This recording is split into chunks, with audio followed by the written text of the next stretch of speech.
일제강점기에 서양 화가로 유명한 이중섭 화백의 일화가 전해집니다. 황소라는 그림 보신 적 있죠? 네.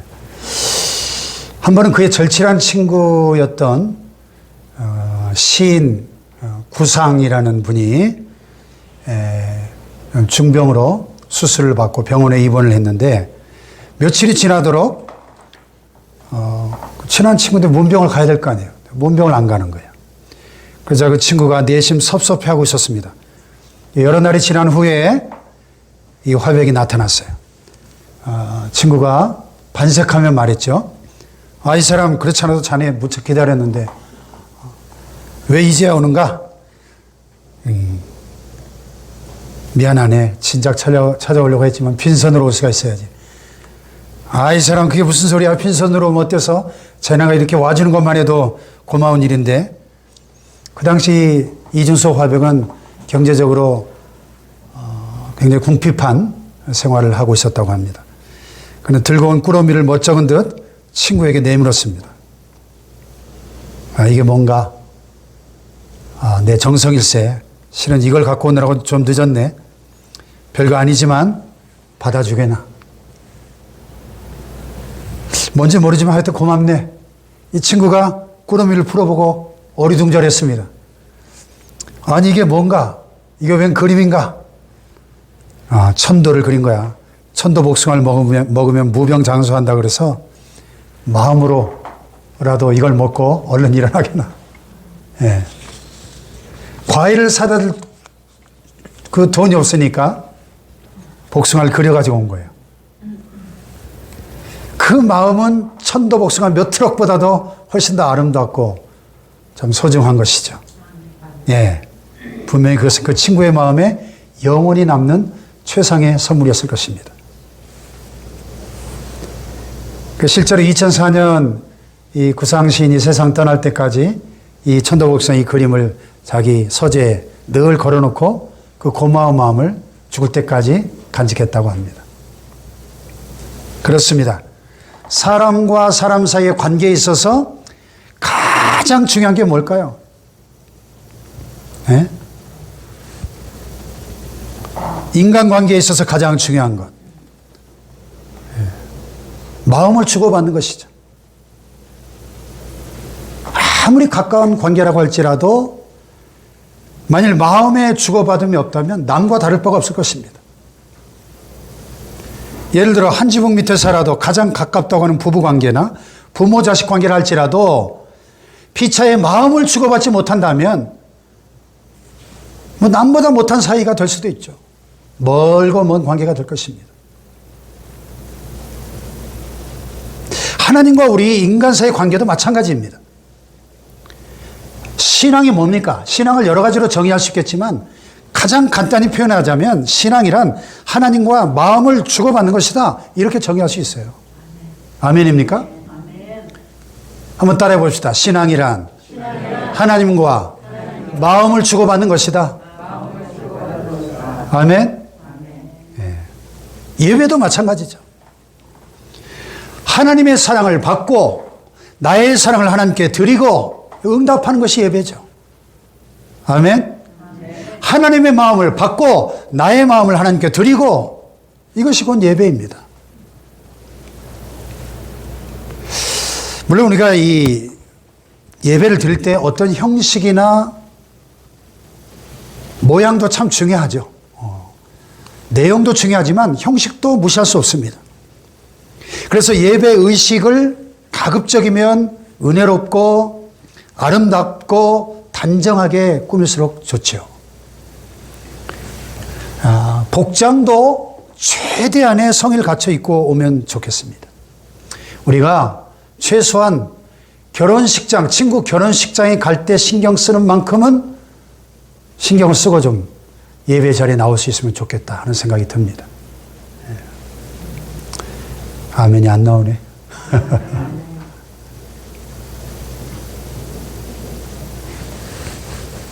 돌아가신 대전중앙성결교회 이용일 목사님께서 생전에 하셨던 설교가 생각이 나네요. 그 대전중앙교회는 100년이 넘은 교회니까 노인들이 많아요. 노인들 앉혀놓고 뭐 호통을 치신 설교를 그분이 많이 하셨는데, 아니 장롱 속에다가 그 비싼 한복 좋은 옷들 처쟁해 놓고 언제 쓰려고 죽을 때 무덤에 가져갈 거냐, 주일날 올 때 제일 좋은 옷 입고 나와라, 뭐 호통 치는 거를 여러 번 들었어요 제가. 그렇잖아요. 네? 중요한 것은 그 모든 형식 속에 우리의 마음이 듬뿍 담겨 있어야 한다는 것이죠. 그렇지 않으면 아무 소용이 없다는 사실입니다. 아멘입니까? 그러므로 우리가 드리는 예배의 모든 순서마다, 모든 요소마다 나의 진실한 마음이 담겨질 때 비로소 하나님이 기뻐 받으시는 참 예배가 될 수 있는 줄로 믿습니다. 그런 예배 가운데 하나님의 임재가 나타나고 하나님의 은혜와 축복이 임하는 것입니다. 아멘입니까? 그래서 오늘 이 시간에 설교 제목을 참 예배자가 되려거든 마음을 드리라, 이렇게 정해 보았습니다. 같이 해볼까요? 참 예배자가 되려거든 마음을 드리라. 이 제목 속에 벌써 설교 결론 다 나왔네요. 네. 아무쪼록 이 말씀을 통해서 저와 여러분의 예배가, 우리 교회의 예배가 하나님께서 기뻐 받으시는 예배, 더 나아가 하늘의 은혜와 축복이 넘치는 예배가 되기를 주님의 이름으로 축원합니다. 자, 오늘 본문 말라기서는 주전 5세기 중엽에 기록된 책인데요. 구약성경 맨 마지막에 있죠. 구약시대 최후의 선지자였던 말라기 선지자가 그 당시에 이스라엘 백성들의 죄와 잘못을 책망하고 회개를 촉구하는 메시지가 담겨 있습니다. 특별히 그들의 잘못된 예배 생활을 지적하고 있습니다. 모든 신앙생활의 중심, 더 나아가 우리 인생의 중심이 곧 예배이기 때문에 말라기는 예배에 관한 말씀을 집중적으로 증거하고 있습니다. 예배가 잘못되면 우리의 심령 상태가 병들게 되고, 심령이 병들면 도덕성도 흔들리고 결국은 모든 삶이 부패하고 뒤틀리게 되어 있습니다. 당시 이스라엘 상태가 바로 그러했습니다. 그들은 제사장부터 시작해서 일반 백성에 이르기까지 모두 다 예배에서 실패하고 그 필연적인 결과로 도덕적인 부패와 사회적인 혼란을, 총체적인 위기를 겪고 있었던 것입니다. 왜 그들의 예배가 하나님께 거절당했는가? 결론적으로 마음이 빠져버린 예배였기 때문에. 오늘 본문을 보면요, 이 내용 자체도 중요하지만은 이 말씀이 주어지던 그 당시의 분위기를 느껴보는 것도 대단히 중요합니다. 분위기. 그 메시지가 얼마나 강렬했던가 우리가 충분히 느끼고 짐작할 수 있어요. 그래서 본문 6절로 14절 우리가 읽었는데요. 9절로 되어 있는 이 짧은 본문 속에 만군의 여호와가 이르노라, 이런 표현이 무려 8번이나 조금씩 편을 달려서 반복되고 있습니다.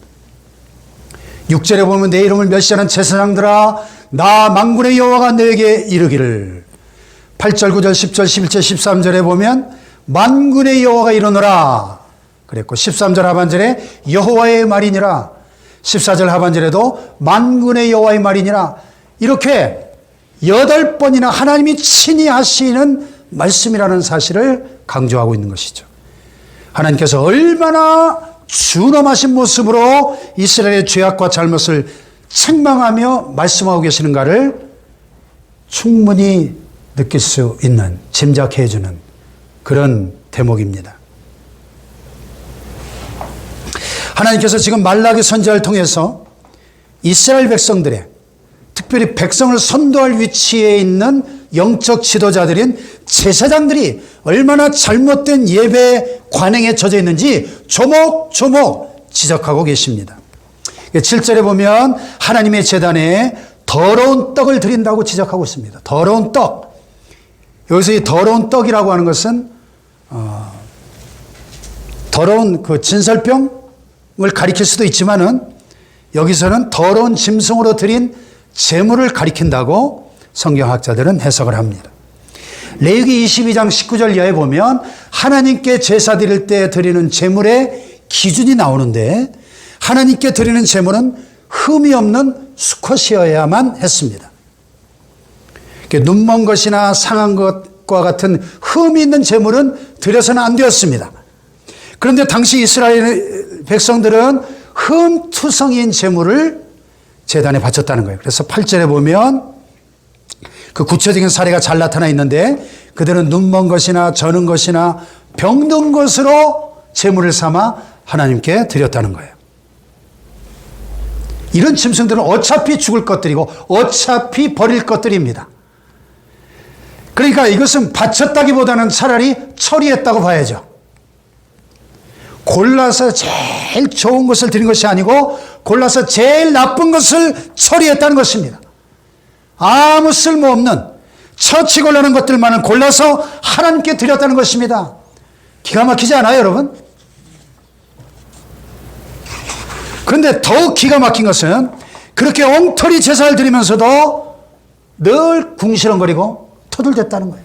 투덜대고 13절에 보면 그들은 이 일이 얼마나 번거로운고 하면서 불평을 했다는 겁니다. 하나님께 제사 드리는 것을 아주 귀찮고 번거로운 일로 여겼다는 거예요. 자, 여러분, 이렇게 껍데기만 남은 왜곡된 제사를 마지 못해서 의무감에서 드리는 이스라엘 백성들의 모습을 바라보는 우리 하나님의 심정이 얼마나 황당했을까 상상해 봅니다. 14절을 보면요, 흠 있는 것으로 속여 내게 드리는 자, 이런 표현이 나오는데 이전 번역 개역성에 보면 흠 있는 것으로 사기하여 내게 드리는 자, 이렇게 되어 있어요. 하나님은 아예 그들이 하나님께 사기를 쳤다고 말씀을, 사기를 쳤대요. 오죽하면 하나님이 그런 표현을 사용하셨을까? 오죽하면. 하나님의 심정이 헤아려지지 않습니까, 여러분? 그런 거짓된 제사를 멀쩡히 드리고 있는 이 이스라엘의 모습을 보면 한마디로 가증스러움 그 자체예요. 지금 하나님이 그들의 마음속을 훤히 꿰뚫어 보고 계시거든요. 그들의 제사는 하나님을 공경하고 하나님을 사랑하는 마음이 전혀 없는 헛된 예배요, 실패한 예배였습니다. 6절에 보면 하나님과 이스라엘 백성의 관계를 아버지와 자식의 관계로, 또 주인과 종의 관계로 빗대어서 말씀하고 계신데요. 그런 인간관계들 속에서라면 당연히 공경해야 되겠죠. 그런데 하물며 이스라엘은 하나님을 공경하는 마음이 전혀 없었다는 거예요. 6절 같이 한번 읽어봅시다. 시작.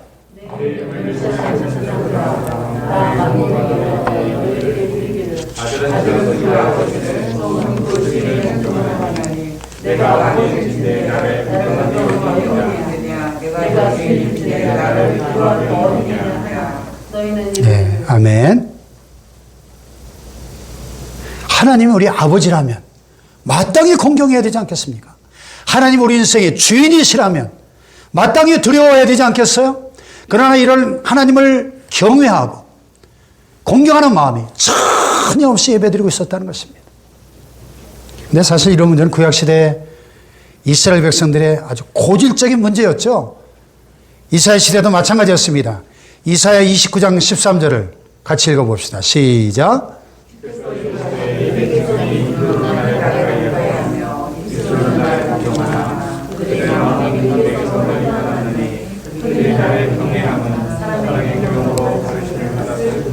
아멘. 네. 입으로는 뭘 못해요. 입술로는 하나님을 공경하고 살아간다고 하지만 마음은 어떻게 해요? 내게서 멀리 떠났다는 거예요. 마음이 떠나버린 그 예배를 하나님이 받으시겠는가 하는 거죠. 나중에 신학시대로 넘어와서 예수님 당시에도 바리새인들을 향하여 예수님이 이사야의 글을 인용하면서 이렇게 말씀했죠. 시작.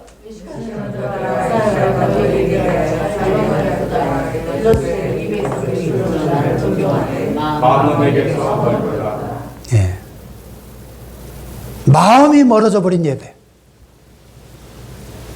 마음이 빠져버린 신앙과 예배는 하나님을 슬프게 하는 가증스러운 것입니다. 참, 오늘 이 코로나 시대에 비대면 예배나 현장 예배냐 참 논쟁이 뜨겁습니다. 목사님들 사이에도 이것 때문에 막 언성이 높아지고 얼굴 붉히는 일들이 많아요. SNS상에서도 아주 뜨거운 논쟁이 계속되고 있습니다.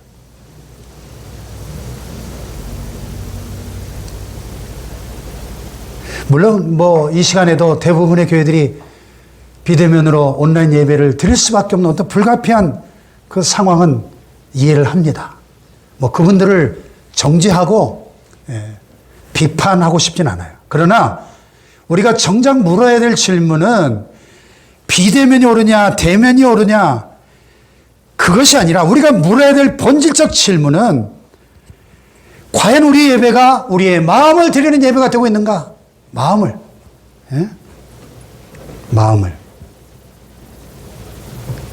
보세요.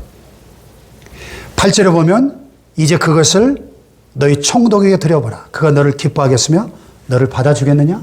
아니 인간 총독에게도 눈먼 것, 저는 것, 병든 것 갖다 주면 잘못하면 감옥에 들어갈 수도 있고 심한 경우에 모가지가 날아갈지도 모르는데 인간 총독에도 그렇게 할 수 없는 것을 하나님 앞에 그런 걸 가지고 와서 예배를 드린단 말입니까? 여러분, 우리 한번 솔직하게 질문해 봅시다. 비대면이냐 대면이냐가 중요한 게 아니라 과연 어떤 형식을 갖췄든지 우리 예배가 우리의 마음을 드리는 예배가 되고 있는가? 이 질문을 해야 될 거 아니에요. 그렇지 않습니까?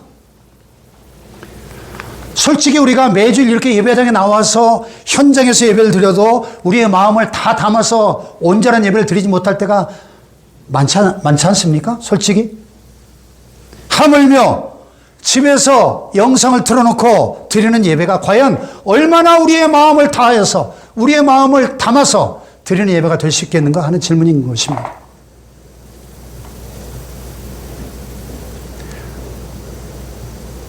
대형 교회들 1-20% 제외하고 나머지 작은 교회들은 이 생생한 온라인 예배를 드릴 시스템이 제대로 갖춰져 있지도 않아요.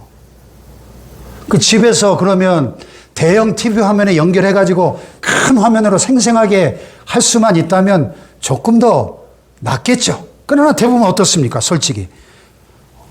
방바닥에 배 깔고 들어 누워가지고 침대나 소파에 들어 누워가지고 핸드폰으로 유튜브에서 영화나 드라마 보듯이 그렇게 들여다보는 경우가 더 많을 겁니다. 그것조차도 안 하는 사람들이 더 많고요. 솔직히. 이 시대에. 여러분 과연 하나님이 그런 예배를 받으시겠는가 하는 질문을 우리가 솔직히 던져보지 않을 수가 없어요. 마음이 빠져버린 예배, 껍데기만 남은 예배, 그저 예배라는 형식만 갖춘 예배. 아마 하나님이 구역질 나셨을 겁니다. 그래서 지금 8절에 이렇게 물으시는 거예요. 이제 그것을 너희 총독에게 드려보라. 그가 너를 기뻐하겠으면 너를 받아주겠느냐? 그런데요, 더 황당한 것은 이렇게 해놓고도 하나님 앞에 은혜와 축복은 받고 싶어하는 그들의 모습을 보면서 9절에 하나님이 탄식하면서 이렇게 말씀하십니다. 9절 같이 한번 읽어봅시다. 시작.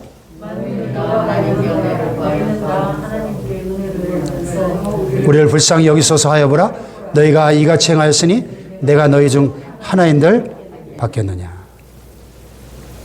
아니 그런 엉터리 껍데기 예배를 드리면서 하나님께 은혜를 달라고 우리를 불쌍히 여겨달라고 마음에도 없는 예배 드리면서 구약시대 이스라엘의 실패의 가장 근본적인 원인이 여기에 있었습니다. 그들은 겉으로 볼 때 늘 예배를 드렸죠. 그러나 그것은 지극히 형식적인 예배, 외식하는 위선적인 예배, 타성이 젖은 예배, 억지로 드리는 예배, 의무감으로 드리는 성의 없는 예배였다는 것입니다.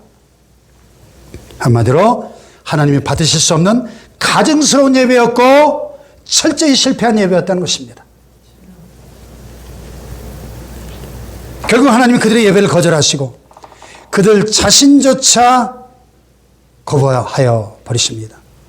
예. 내가 너희 중 하나인들 받겠느냐? 앞에 9절에서 내가 너희 중 하나인들 받겠느냐? 그 말라기 시대에 단 한 사람도 참 예배자가 없었다. 이거 기가 막힌 일이에요. 그 많은 유다 백성들 가운데 하나님이 받으실 만한 예배자가 한 사람도 없었다는 거예요. 한 사람도.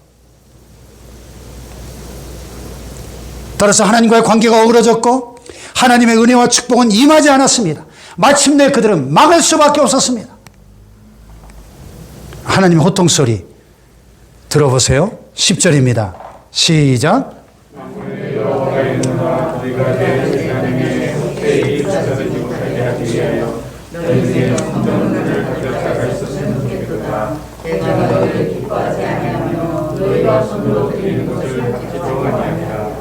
예, 여러분, 하나님을 공경하고 사랑하는 마음이 빠져버린 이 형식적인 예배를, 이 헛된 예배를 하나님이 얼마나 기뻐하시지 않고 싫어하셨으면, 야, 너희 중에 성전문을 닫을 자가 있었으면 좋겠도다. 그 가증스러운 제사형이 내가 더 이상 보기 싫다. 꼴도 보기 싫다. 이렇게까지 말씀하셨을까요? 여러분, 하나님 심정이 느껴지지 않나요? 저는 이 말씀 보면서 혹시 우리 한국교회가 지금 정부의 행정명령에 의해서 강제로 현장 예배들이 중단되고 어떤 교회들은 막 고발을 당해서 아예 교회 출입문에 폐쇄 조치를 알리는 빨간 딱지가 붙어 있어서 메시아 곧 예수 그리스도를 통해서 새 백성을 일으키실 것을 예언하고 있습니다. 그들은 비록 이방인이었지만 영적으로는 아브라함의 후손인 새 이스라엘입니다. 말라기는 그들이 하나님 앞에서 온전한 예배를 드리게 될 것을 예언하고 있습니다. 그 중에 한 말씀이 여기 11절에 나와 있어요. 같이 한번 읽어볼까요? 시작.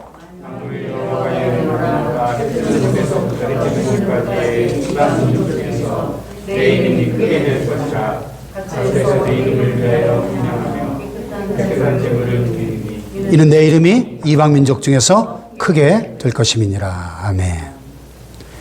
해 뜨는 곳에서부터 해 지는 곳까지 이방 민족 중에서 내 이름이 크게 될 것이라. 온 세계 각 나라와 족속과 백성과 방언들 가운데 열방이 주님께 나와 주님을 예배할 날이 온다는 것입니다. 할렐루야. 그 열방이 하나님께 예배할 때 깨끗한 제물을 드리게 될 것이다. 예, 앞에 나왔던 더러운 떡, 예? 그 눈먼 것, 병든 것, 저는 것과 너무나 대조되는 표현이죠. 깨끗한 제물을. 여기서 깨끗한 제물이란 예수님의 십자가의 보혈의 피로 깨끗하게 된 성도들 자신을 가리킵니다. 이제 예수 그리스도의 십자가 사건 이후에는 정해진 성전 안에서 짐승을 제물로 잡아서 드리는 제사가 아니라 시간과 장소를 초월해서 영이신 하나님 앞에 나 자신을 산제물로 드리는 예배가 가능해진 것입니다. 아멘. 로마서 12장 1, 2절에 같이 한번 읽어볼까요? 시작. 그러므로 형제들아 내가 하나님의 모든 자비하심으로 너희를 권하노니 너희 몸을 하나님이 기뻐하시는 거룩한 산제물로 드리라. 이는 너희가 드릴 영적 예배니라. 너희는 이 세대를 본받지 말고 오직 마음을 새롭게 함으로 변화를 받아 하나님의 선하시고 기뻐하시고 온전하신 뜻이 무엇인지 분별하도록 하라. 제물을 죽여서 드리는 제사가 아니라 우리의 몸을 거룩한 산 제물로 living sacrifices, 살아있는 제물로 드리는 예배, 그것이 너희가 드릴 영적 예배, 즉 그것이 진정한 예배다. 공동 번역에 그것이 합당한 예배다. 표준 세 번역에 무엇이 진정한 예배고 합당한 예배냐? 우리의 몸을, 우리 자신을 살아있는 제물로 하나님께 드리는 예배가 진정한 예배입니다. 할렐루야. 너희 이 세대를 본받지 말고 오직 마음을 새롭게 함으로 변화를 받아 하나님의 선하시고 기뻐하시고 온전하신 뜻이 무엇인지 분별하도록 하라. 그러므로 우리의 마음을 드리는 예배가 하나님이 기쁘시게 받으시는 참 예배인 줄로 믿습니다. 할렐루야. 그래서 예수님이 요한복음 4장 23절에 이렇게 말씀하셨죠. 다 같이 시작. 아버지께 참으로 예배하는 자들은 신령과 진정으로 예배할 때가 오나니 곧 이때라 아버지께서는 이렇게 자기에게 예배하는 자들을 찾으시느니라. 참으로 예배하는 자. 어떻게 예배해요? 신령과 진정. In spirit and truth. 영으로, 성령 안에서 영으로 드리는 예배. In truth. 진리 안에서, 즉 진리의 말씀 안에서 말씀으로 성령과 말씀으로 드린 예배가 하나님이 받으시는 예배라는 것입니다. 할렐루야. 하나님의 영과 나의 영이 만나는 예배. 그때 나의 마음을 드리는 거예요. 할렐루야. 나의 마음에서 우러나오는 회개와 찬양과 진정한 감사를 하나님께 드리는 예배가 진정한 예배라는 것이죠. 그 사람이 참 예배자라는 것입니다. 할렐루야. 하나님은 언제나 우리의 외모를 보시지 않고 중심을 보십니다. 아멘입니까? 중심을 보셔요. 우리의 마음을. 그러므로 마음을 담지 않은 그 어떤 예배 순서도 무의미합니다. 잠언 6장 23장 26절에 보면 이런 말씀이 있죠. 내 아들아 내 마음을 내게 주며 그랬습니다. 여기가 어떻게 작업 표시들이 지저분하게 되어 있네요. 좀 정리하고 갈게요.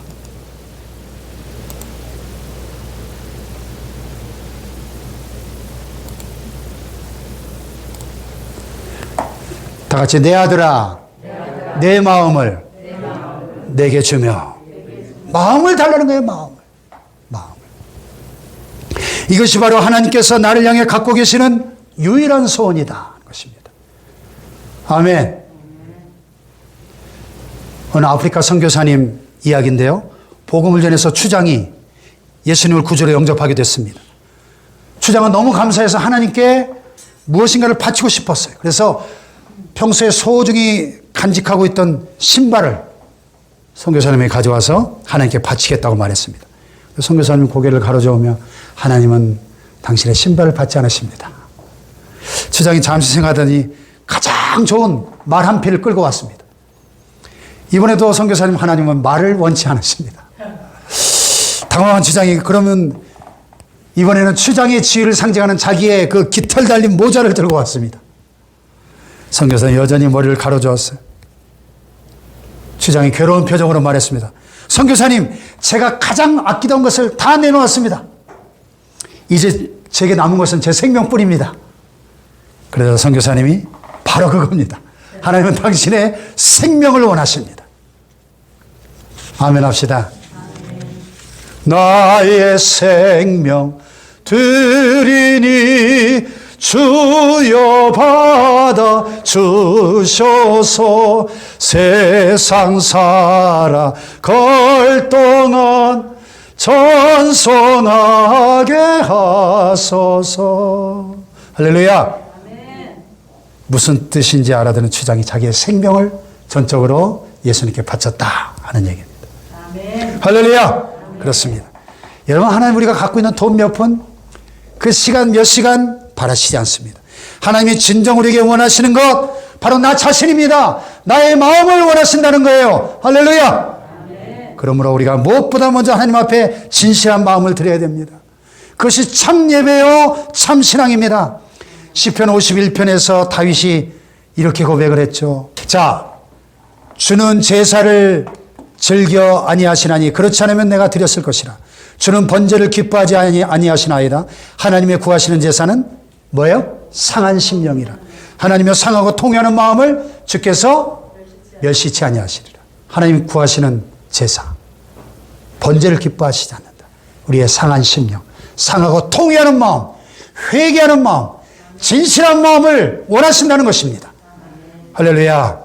시편에 보면 고라자손의 시가 많이 나오는데 고라자손의 시의 중요한 특징은 간절한 마음을 하나님께 바친다는 점입니다. 시편 84편에 유명한 시가 있죠. 다 같이 시작.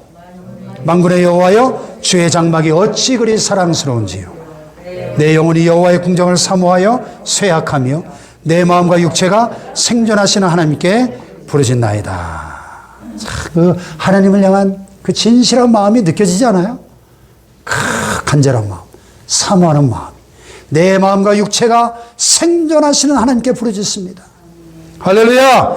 이것이 참 신앙 고백이요 참 예배라는 것입니다. 자, 결론적으로 오늘 우리가 우리 자신의 예배 생활을 한번 찬찬히 점검해 보았으면 좋겠습니다. 과연 나는 모든 예배 순서마다 내 마음을 담고 있는가? 한번 생각해 보세요. 우리가 마음을 드리는 예배를 위해서 무엇보다도 우리의 태도와 의식을 바꿀 필요가 있어요. 요즘은 많이 달라졌는데 제가 어렸을 때만 해도 예배 보러 가자. 예배 봤냐? 예배 본다는 표현을 많이 썼어요. 그죠? 예배 본다. 예. 여러분, 예배를 본다는 표현은 예배 기본 정신에서 한참 벗어난 거예요. 예배는 하나님 우리에게 주신 구원의 은혜와 축복에 대해서 응답하는 것이죠. 보는 것이 아니라 드리는 것입니다. 예배를 본다가 맞아요? 예배를 드린다가 맞아요? 드린다가 맞죠. 예배는 콘서트가 아닙니다. 구경하거나 관람하고 감상하는 게 아닙니다. 예. 핸드폰으로 설교 20분, 30분 들여다보고 예배 다 드렸어? 아니죠. 목사가 설교 어떻게 하나 보자. 찬양대가 어떻게 하나 보자. 대표기도 어떻게 하나 보자. 이게 아닙니다. 모든 순서 하나하나에 나의 마음을 가득 실어야 됩니다. 아멘. 감상자가 있다면, 유일한 감상자가 있다면 하나님 한 분이 우리 예배를 감상하셔야죠. 아멘. 그러면 예배에 관해서는 우리가 용어도 바르게 사용했으면 좋겠고요. 그럴 때 우리 예배가 바로 드려질 수 있을 것입니다. 우리가 마음을 드린 예배를 위해서 다음 두 가지 면에 유의하고 노력을 기울여야 되는데요. 첫째로 예배의 준비. 다 같이 예배의 준비. 예배에 우리의 마음이 실리지 못하는 가장 중요한 이유 가운데 하나는 준비의 소홀 때문에, 준비의 소홀. 정성스러운 마음을 하나님께 드리려면 준비 과정이 반드시 필요합니다. 주일 예배를 기준으로 생각하면 토요일부터 미리 예배 준비가 이루어져야 돼요. 설교자는 말할 것도 없고, 찬양대원이나 대표기도자나 안내위원이나 예배위원만 준비하는 게 아니라 사실 모든 성도들이 예배자이기 때문에, 예배위원이기 때문에 우리 성도 각자가 준비해야 됩니다.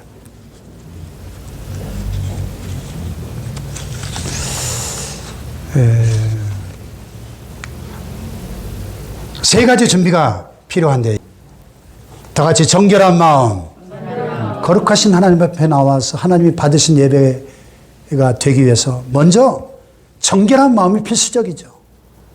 세상에 살면서 말씀대로 바로 살아야 되겠지만 부지불식간에 세상의 죄악에 물들고 오염된 우리가 하나님 앞에 나오기 전에 철저히 회개하고 예수님의 보혈의 피로 깨끗이 씻음을 받아야 합니다. 그럴 때 정결한 마음이 준비될 수 있는 줄로 믿습니다. 아멘. 할렐루야. 아멘. 또 감사와 찬양의 마음을 준비해야 되겠죠. 마음 중심으로부터 하나님의 위대하심과 그분의 놀라운 은혜를 묵상함으로써 찬양과 감사의 마음을 준비하고 나와야 됩니다.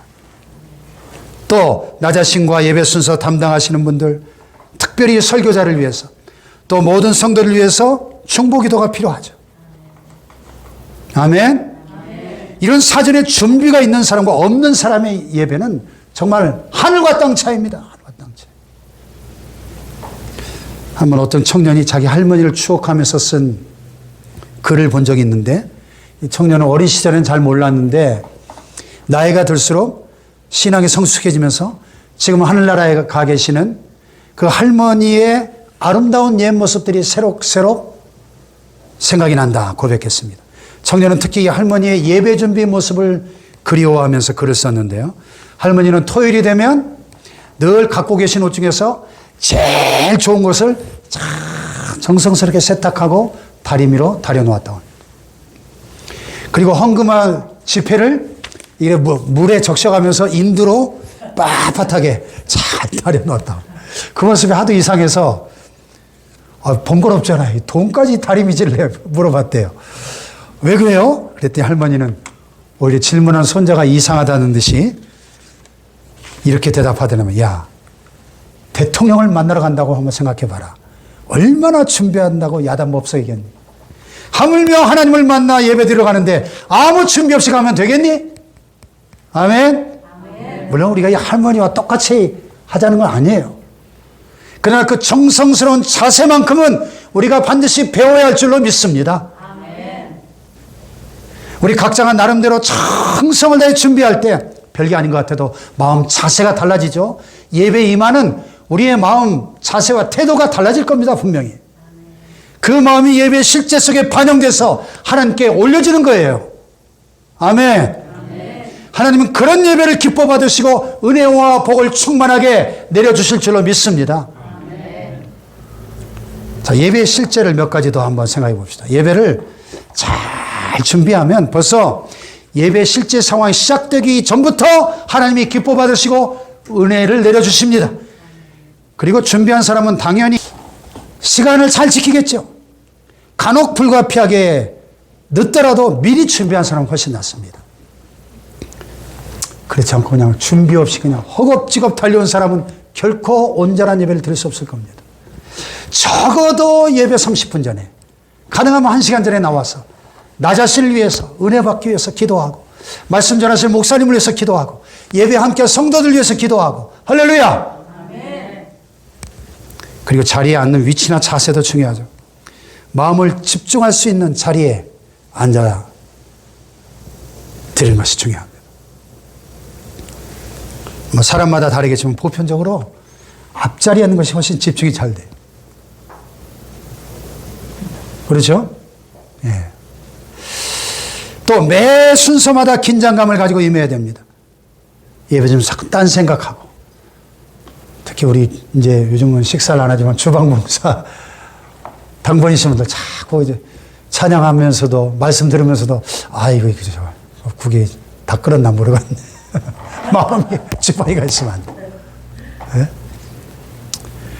모든 순서에 최선을 다하고 특별히 헌금에도 최선을 다해야 됩니다.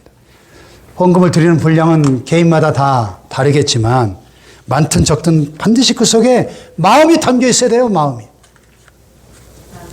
예수님이 가난한 과부의 2렙돈을 가장 많이 드렸다고 칭찬하셨잖아요. 그렇죠? 마가복음 12장 44절 그들은 다 그 풍족한 중에 넣었거니와 이 과부는 그 가난한 중에서 자기의 모든 소유 곧 생활비 전부를 넣었느니라.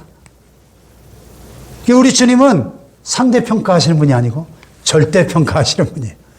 헌금의 액수가 얼마냐? 양의 문제가 아니라 부자들이 실제로 헌금 액수는 훨씬 많이 했죠. 그런데 이 가난한 과부의 2렙돈이 훨씬 더 많은 헌금이었다는 겁니다. 왜? 그 헌금에 담겨있는 마음의 간절함과 진실함의 크기가 가장 컸다는 것입니다. 할렐루야! 아멘.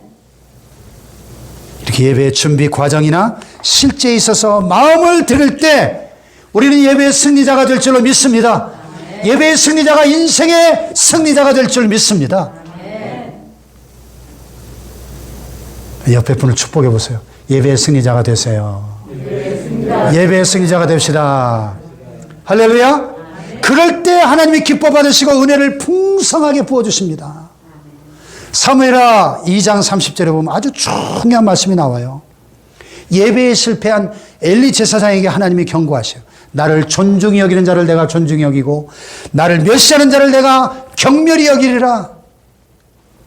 이 말씀의 경고대로 하나님보다 자기 2 아들을 더 귀중히 여겼던 엘리 제사장은 제사에도 실패하고 가정과 인생에서도 실패하고 맙니다. 하나님을 멸시하는 그를 하나님이 경멸하신 겁니다. 결국 멸망하고 말았죠. 비참한 최후를 맞이하고 말았습니다.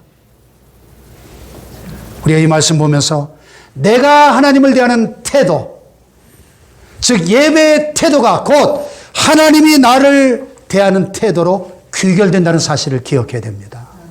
아멘 합시다.